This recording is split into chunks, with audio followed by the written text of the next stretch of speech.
Hi, and welcome to Inside View. I am your host, Joel Metzger. And joining me on the show today is Gary Olson, who is the Superintendent of Calaveras Big Trees State Park. Gary, welcome. Oh, thank you. Really glad to have you on the show. I don't think I've had the honor of having you on before.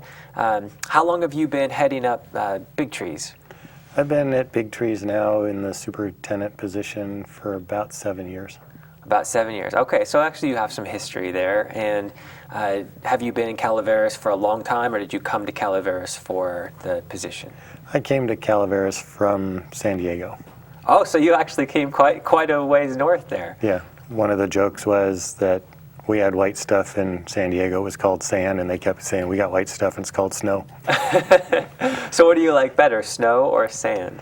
Every park is a beautiful park, and they all have great aspects to them. I love being up here and plan to stay up here for quite a while. Okay, and we're going to talk about Family Day along with the new Visitors Center and the North Grove Fire Protection Project as well.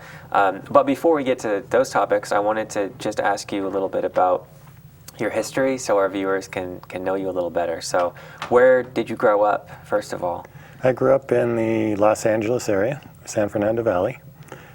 My first job with state parks was as a park aide, cleaning bathrooms and mowing lawns.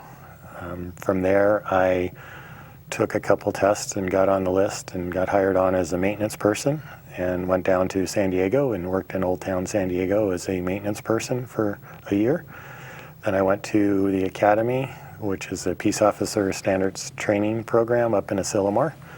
And I went back down to San Diego and worked the beaches and the campgrounds down there for a decade. And were you a ranger at that point? I was a ranger for many years, but then I was a supervisor for the last few years before I transferred up here. Okay.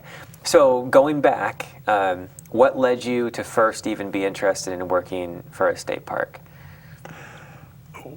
I never wanted to be indoors working on a computer all day. And that's all I do now. So it seems like the more you rose in the ranks, the more you got into the office and had to do paperwork and all that kind of stuff. Yeah, as you promote, you have a lot more responsibility for other people, and that generates paperwork. So what was it that made you not want to be in front of a computer or stuck in an office when you were young? What was it that kind of led you to want to be outside? I just love being outside. So always out hiking, riding my bike, doing all kinds of stuff outside. So I couldn't see myself being stuck in an office with windows, and I just love being outdoors. What, for those who don't know, what are the things that you kind of do as a ranger? Is there extensive training to get to that position, or is it a couple years, or how does that work? The ranger classification is actually a peace officer position. So you do have to have college credit, and you do have to take a lot of different exams to be able to meet the minimum requirements. Once you do get accepted, you go to 6 months of an academy where you learn basic peace officer standard training, just like California Highway Patrol or any other peace officer in the city or the county. And then once you pass that, you have another month's worth of training for education and interpretive programs. And then you go out in the field and you do a year as a trainee, and then once you get off that, you basically are a field officer, and you spend your time in the field dealing with the public. So I went down to a CHP academy just for a day when I was working for the Enterprise, and they kicked my butt. I mean, I couldn't believe what physical training was like and all this kind of stuff. So you went through that type of a rigorous course for that 6 months? Yeah, you spend a lot of time in the classroom learning about, laws and how to enforce laws, but you also spend a lot of time doing physical exercise, running, push-ups, pull-ups, 6-foot walls. People yelling at you? Sometimes. Okay. Okay. So was that kind of more than you expected, or had you been prepped, okay, this is what I have to go through? I knew that's what it was. Okay. And at any point, did you kind of realize, man, this is exactly what I wanted to do, I'm so glad I went this way, or was it what you expected? I really enjoy being out working with the public, and there's so many beautiful state parks to be able to work in. Mm-hmm. Working at the beach has been one of the best assignments, whether it's summer or winter. Summer, you have 100,000 people on the beach every day, and you're kind of doing your job, but there's hiking trails and other stuff. So between doing law enforcement, emergency medical rescues, search and rescue, there was always something going on. So it's always an enjoyable experience. And sometimes you work at night and you walk the campgrounds, you get to talk to everybody. It's a great feeling being able to work with everybody and just see what's going on and help educate them and spend time. One of my assignments was at San Elijo State Beach, and during low tides we would have tide pools. And so some of my shifts I would go down there and we would do programs about all the sea creatures. Cool. So it's a great job. And I imagine a lot of kids were around too. Did you ever work with them at all, or was it the public in general? Or we work with everybody. We do have a lot of kids that we deal with on a regular basis. Okay. A lot of our parks offer educational programs, especially like Old Town San Diego. They have a 4th grade curriculum program, so they bring the kids in there for history. And so we would see about 4,000 kids every year going through Old Town San Diego. Wow. So kids are a very big part of our education programs. So you worked your way up. Was that kind of an intentional thing? Like, okay, I want to get more and more responsibility, or did your supervisors recognize your potential and then they kind of said, we want you to take on more? How did that work? It's a combination of everything. I enjoyed being in the field, but as time goes on, you kind of decide that you want to take on some more responsibility, and the only way to do that is to promote a little. And so you were supervisor for a portion of your time in San Diego? Correct. And how many people did you supervise at that time? Full-time people, it varied anywhere from maybe 5 or 6 to, during the summertime with all our seasonal employees, to 42. Oh my goodness, that's a huge swing. Yes. Okay. And did you find that being kind of in management supervision was something that you enjoyed and that fit your skills well? Yeah, I enjoy all of it. Okay. So here's the big question. What led you to go from San Diego to a completely different place, different climate, white sand to white snow? What prompted that decision? My wife and I always talked about wanting to come up the Sierras and spend some time up there and see what some of the parks were up in the Sierras and explore. And circumstances just turned out that we had the opportunity. Came up here for a vacation during Christmas and went home, and 3 days later a job opportunity came up and I interviewed for it, and so December was the first time, and May I was working here. Wow. Did you ever have like a, oh my gosh, what am I doing moment, or? The first day I reported to work, I drove up Highway 4 and I sat there and I looked both directions, and I just stopped and waited and looked both directions for about 10 minutes and didn't see a car. And I thought, what in the world did I do? But I'll tell you what, Big Trees, it's heavily visited, isn't it? Yes. So, what are kind of like the high level numbers do we see, would you say? We're probably seeing between 300,000 and 400,000 people a summer. Wow. Now, I don't know if that compares to San Diego, maybe it doesn't, but for up here, that's a big attraction. It's one of the big attractions up here, bringing people up into Calaveras County, yes. And people might not realize, but the state parks are economic drivers, isn't that true? For every dollar that is invested into the state parks, usually there's $3 that goes back into the local communities. Can't do much better than that. That's fantastic.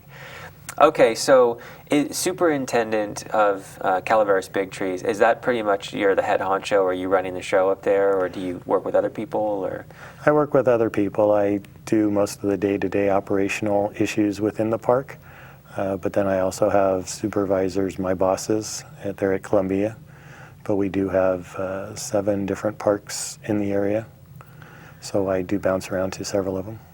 So are there certain, is the state broken up into regions, and then within the region there are a certain number of parks? Is that kind of how it works? Or? We have different districts, okay. And in each district there are sectors, and so depending on the type of parks that are in an area, could have anywhere from 5 to maybe 8 or 9 parks in a sector, okay.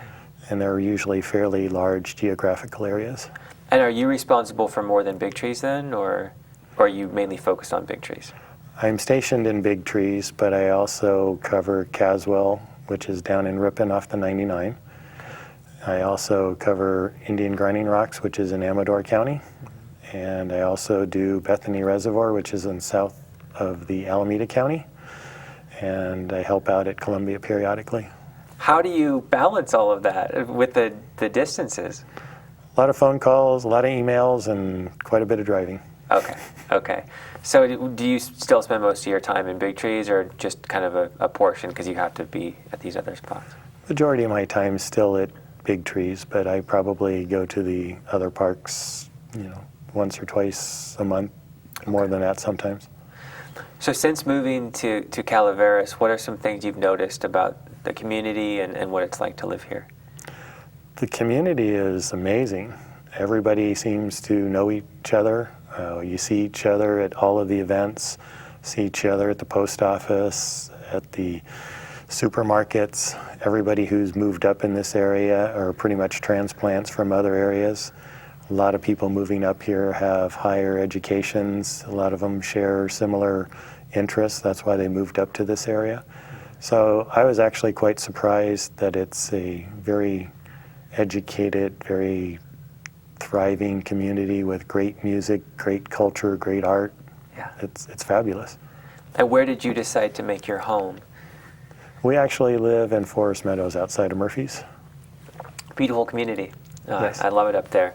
Okay, so Big Trees brings the tourists in, but it also offers a lot locally and to the tourists as well. And one of the programs I wanted to make sure we highlighted was the Family Day that's coming up. Tell me a little bit about that. How does that work? Family Day was started back in 1988, and it was started by Wendy Harrison as she was working for the Calaveras Big Trees Association at the time. And it was a way to say thank you to the community for all the support that they've given us over the years. And we started to put on activities and programs to bring the public in and just give them an opportunity to see all of the different things that we do. And it has grown over the years, and we see about 2,000 to 3,000 people every Family Day now. And we have a program, Meet the Rangers, where people can ask any questions they want of the Rangers. We have a program, we work with national parks and the U.S. Forest Service, so Smokey the Bear shows up at our events. We do have live animals that come in for Family Day. A lot of times we will have the reptiles that people can actually look at and touch. We usually bring in a rescue organization that has live animals, usually brings in some different birds. And periodically, depending on how the animals are behaving, you might see things like possums, coyotes, and we've had a black bear come to the park once or twice. Oh my gosh, you had a black bear? Yes. And so from me to you, maybe a cage in between us, or can you actually touch the black bear? Or? Can't touch any of the animals, but they do bring them onto stage and talk about them and try to educate you about what the animals are, what their habitat is, why they are in rehab, and why they won't be released back to the wild. So these are all animals that had some sort of misfortune or had to be rescued and are under the care of this organization? Yes. Okay. Well, coyotes and birds of prey and that's all sounds like a kid's dream to get a look at these things. They're fabulous. I mean, it's a great opportunity to get up close and actually learn something about the animals, see them live right in front of you, and you can hear their calls. I mean, it's just amazing to be able to see the animals that close up. Oh, definitely. What are some other attractions that are offered at the event? We work with a lot of different organizations. We do have some of the local history groups that come up and talk about the local history in the area. The Logging Museum participates periodically, and they talk about the history of logging up here in the area. We do have Search and Rescue comes sometimes and shows off their equipment, talks about what they do.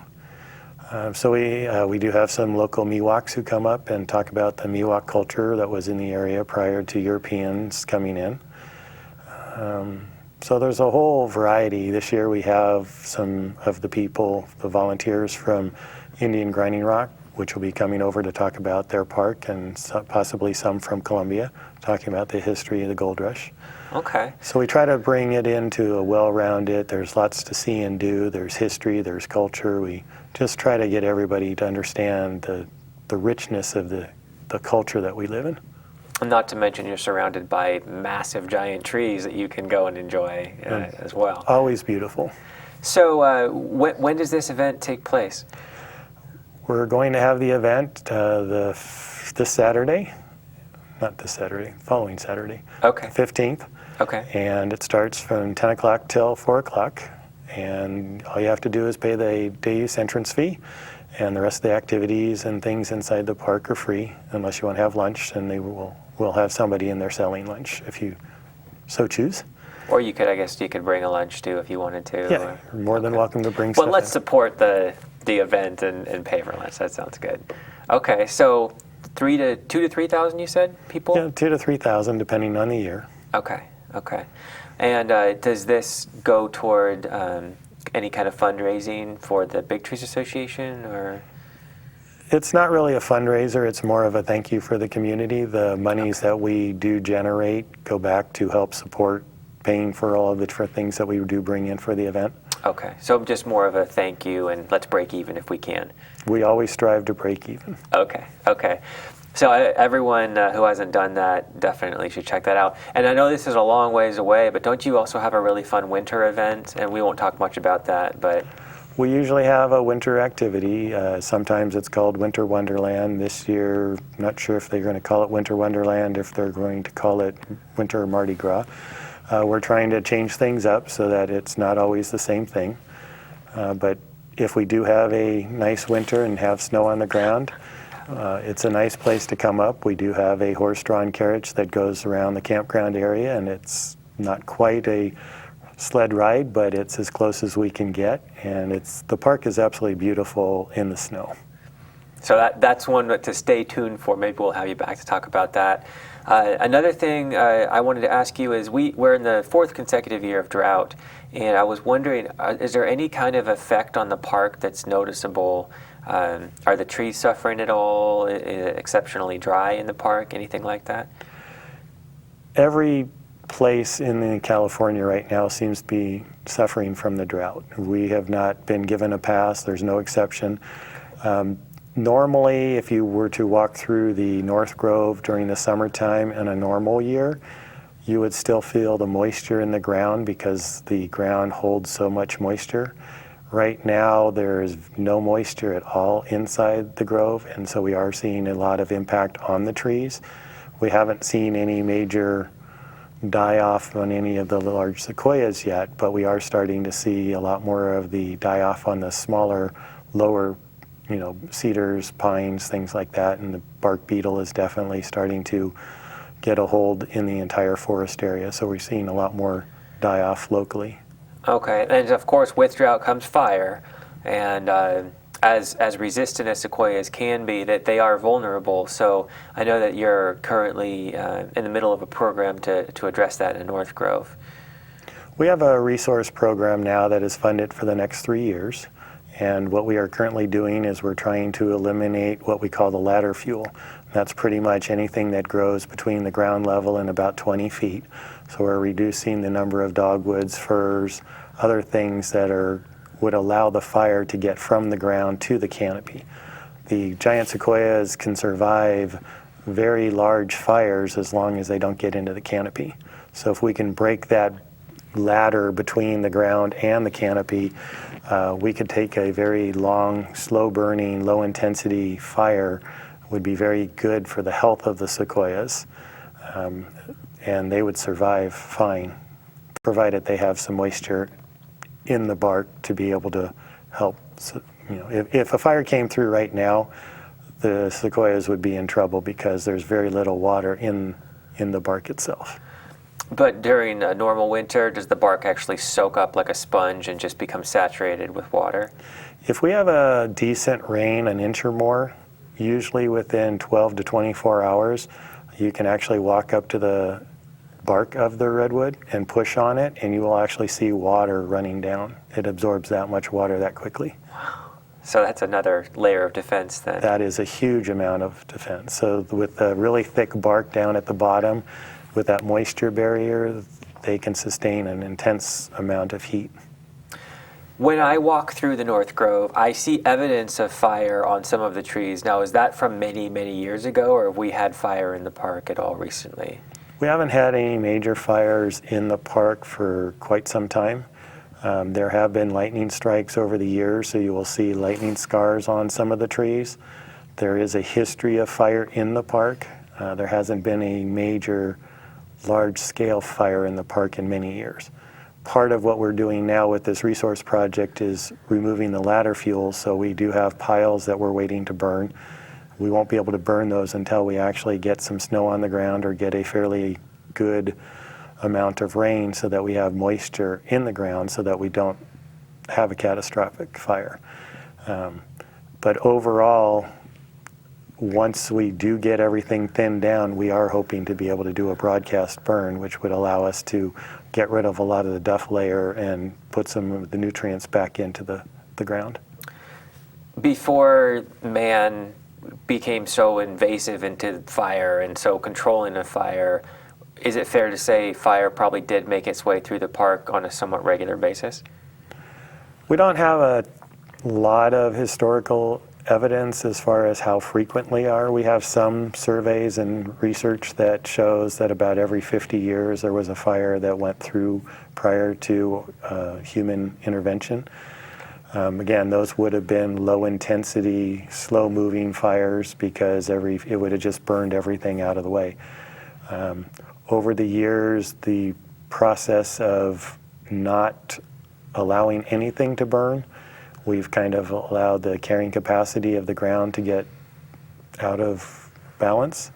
And so instead of having a healthy forest where you read the books in history of being able to ride a horse through the forest, not falling off because you're getting hit in the head by branches, that was a managed forest by man. And we've kind of allowed that to get to the point where it's so thick right now and most of the smaller trees are unhealthy. So we've created a very intense fire situation. And we saw what can happen with a rim fire when something like that burns. Yeah, we are very concerned about trying to save the giant sequoias.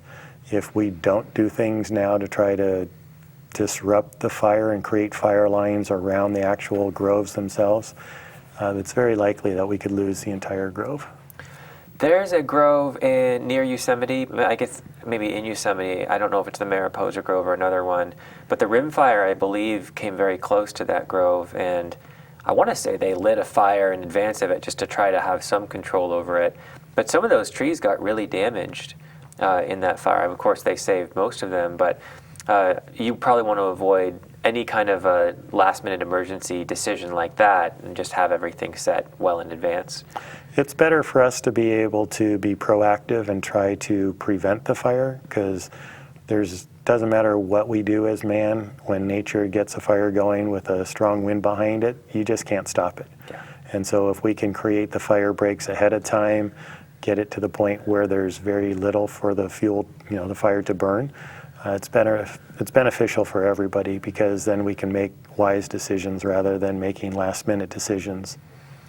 I noticed that piles are some of the neatest, most perfectly constructed piles I've ever seen. Who does the work in the North Grove? We have a combination of people now. We have several different groups of Conservation Corps members that are coming up and helping to work on the project. And we also do use some of the inmates to help do some of the brushing. Okay. And the South Grove has a higher level of protection, so probably not the same level of fire protection could be done there, and maybe the grant doesn't even cover the South Grove anyway. The grant that we have right now is mostly for the North Grove. We have been working over the last decade to create fire barriers around the South Grove. So we have worked on state park property to create fire breaks, and we've been burning in some of those areas over the last several years. So the South Grove, we have a fairly good fire break around right now, but again, it needs to be maintained on a regular basis, otherwise it will get overgrown again. There also was a recent project that was completed, which is the new visitor center and also an educational facility. Can you tell me a little bit about that and what that has to offer? The visitor center is a really nice educational center where you can come in. We do have a small bookstore in there with different things that people can buy educational materials. But inside the visitor center, we do have a lot of educational programs. We have an introductory video to the park. We do have a little video on fire and how it affects the groves. We have some taxidermy displays so people can see what some of the different wildlife is that we have in the park. We have displays on Native American culture and the history of the hotel and stuff that was in the park over the years. So it's a very interesting, very fun little museum. And we have an education center, which is a classroom setting, and we are trying to build and design some programs for that now. One of the programs that the Calaveras Big Trees Association is working with state parks on is we are trying to work with the UC Davis Extension Program and bring the California Naturalist Program to the park, which will allow us to help educate more people about naturalists and what naturalists are and learn more about the environment. It's a very broad, general training about geology, plants, animals.